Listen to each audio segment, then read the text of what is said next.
Kanye West, he is digging in, issuing a non-apology apology in a Drake fans today, the rap superstar has released a new album, but it comes with a bit of bad news. I'm making this video to address the ongoing back and forth between myself and Drake.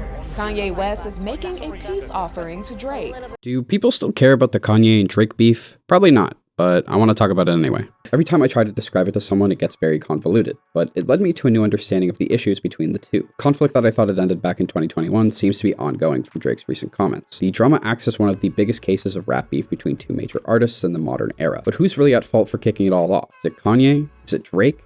Is it Pusha T? Does it even really matter? Well, I guess you clicked on this video, so it kind of does. For the sentiments expressed by those involved, it seems to be that Kanye is the one primarily responsible for the initial ill will. But it's pretty fitting, considering that Kanye has learned to speak in hieroglyphics recently. But it begs the question of why would one of, if not the most talented artists in hip-hop, get so pressed over someone like Drake, who, while attaining tremendously high status, is not held nearly as high as Kanye is amongst fans. He wouldn't risk a relationship with another rapper if there was not a significant reason to do so. You can point to jealousy, envy, Kim Kardashian.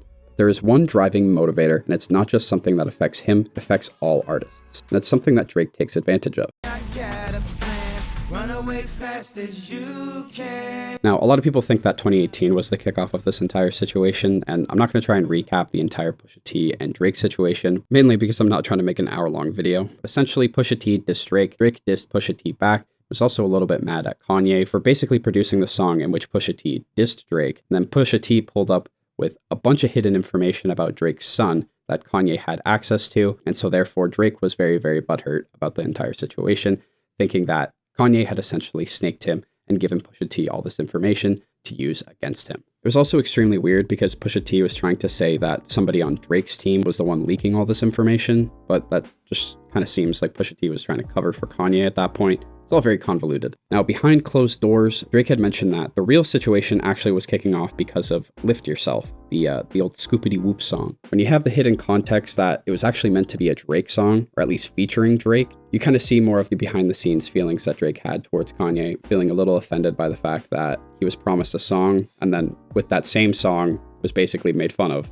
Just an underwhelming little factoid, considering how weird of a song it is. Do you guys remember when Kanye was going a little bit crazy on Twitter, calling Kris Jenner Kris Jong-un? And I think the major thing that he said was that slavery was a choice, which is a little bit more than a bold statement, but if you're Kanye West, I guess that sounds like a smart thing to do. Just kind of giving a little bit of an implication that he's having a mental breakdown. So I don't really know if you can blame him too much for his mental state at the time. Now, Drake, in response to the Pusha T situation and also Kanye seemingly giving up a lot of his personal information, decided to push back the release of his album Scorpion to rewrite some of the songs and also add on a couple more to the B side of the project, which, in my opinion, I don't know, I don't really know how I feel about Scorpion, but that's a whole different video. Drake also had some features that diss Kanye. One of them that I remember was on a French Montana song of all things with the No 350s line off of No Stylist, and also threw Travis a bit under the bus with Sicko Mode. How are you going to go into your boss and tell him, oh yeah, you know, this guy I work with decided to diss you on the song that I was working on?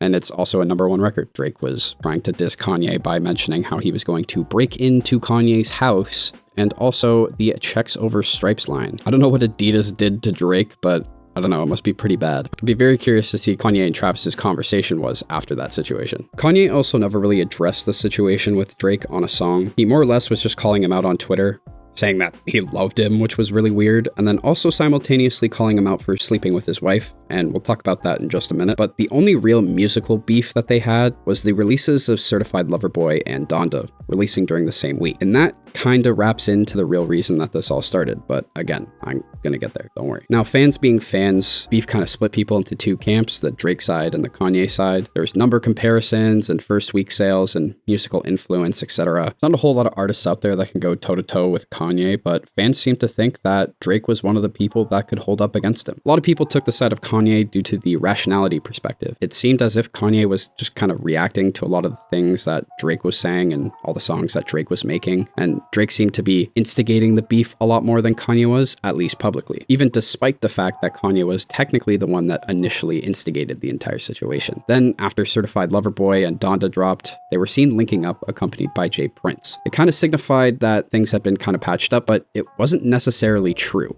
and it definitely seemed a little bit political. If you watch the Larry Hoover concert, it seemed like they were more competing in like a competition like Versus, where they were going hit for hit. It didn't seem like they were both working together on something. It seemed like Kanye was trying to blow Drake out of the water and publicly embarrass him, symbolizing that the beef didn't really get squashed and that there's still a lot of animosity between the two. So when looking through all the details, it's hard to discern one specific kickoff point. Pusha T would be the biggest spot, but again, that's a whole different person that Drake has a problem with. And what does that really have to do with Kanye? I mean, Drake does a very similar thing when he collaborates with Travis, and Travis doesn't seem to get as much heat from Kanye in the same way. A lot of the situation is based in subliminal messaging, in the shadows where fans like ourselves don't get to see all the intricate details. I think Kanye has been starting shit with Drake behind the scenes for a very long time, and finally came along with an excuse for Drake to publicly pop off at him. But what would you say is the reason for Kanye to do that? I personally think it comes from a sense of desperation. Kanye suffers from something that every artist and every person does: time. Drake has the advantage of time, and Kanye doesn't.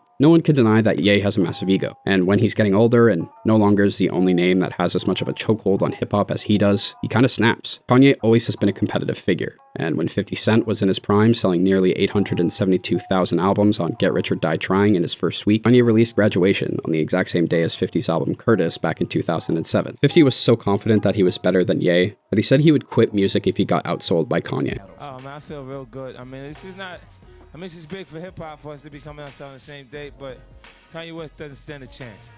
You know, I'm gonna tell you that early. Yeah.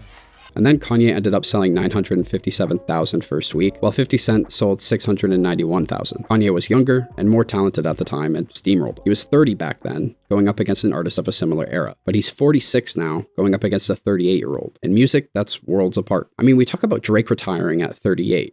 But what does that mean for Ye? When Kanye tried to pull a similar stunt with Donda for his Certified Lover Boy, Drake outsold him because he's younger and just generally more connected with the next generation of music fans. And I think that made Kanye furious. 2015 to 2018 was a time where anything Drake touched turned to gold, where Drake would single-handedly make somebody's career with one feature. He started getting his name thrown around in the greatest rapper of all time conversations, and for someone like Ye, he's obsessed with being the best. And so the assertion that somebody else is close to taking his moniker while he's still making music would likely be extremely offensive. Picture it like this. Kanye is the old reliable toy that you used to love 6 Christmases ago, and Drake is the new toy that you just got this Christmas. The old toy was probably better and you have a lot of good memories with it, but Drake is the newer thing. He's always going to win out in a popularity contest. And that's just down to the inherent nature of recency bias. Kanye West is an old man now, and Drake is the shinier new toy that kids are more used to listening to in comparison to Kanye. Music has changed a lot recently. It's a lot more consumption-based than it is quality-based. And that sort of change is actually one of the things that happened when Kanye was first coming up in music as well. When Kanye first started out, a lot of hip-hop was gangster rap. You had people like Nas and Jay-Z, Biggie, and Pac. Even Jay-Z thought that Kanye wouldn't actually make it in hip-hop because his background was a lot more suburban.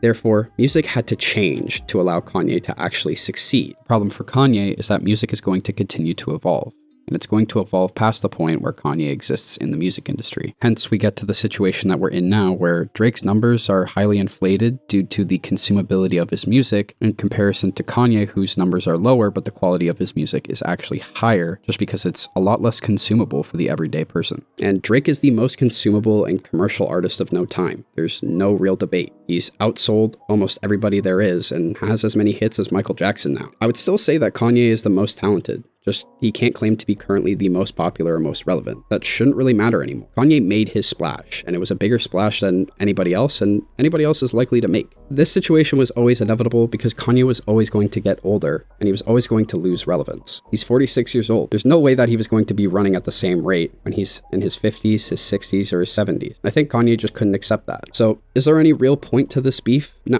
It's absolutely all ego. I think the most important thing to take from this is that even if you do manage to become the best at something, you're not always going to be the best forever. Eventually, new people, younger people, and smarter people are going to come and take your spot. It's all about accepting those things and moving on gracefully. And I think that's something that Kanye, while in his infinite genius, has struggled to adapt to. In the future, I hope that Drake and Kanye are able to patch things up. Could be a real passing of the torch moment for Kanye and Drake's careers. But what the fuck do I know about any of this? What do you think about all this? Did Kanye start this beef, or was it really Drake, or was it somebody else? You tell me in the comments below.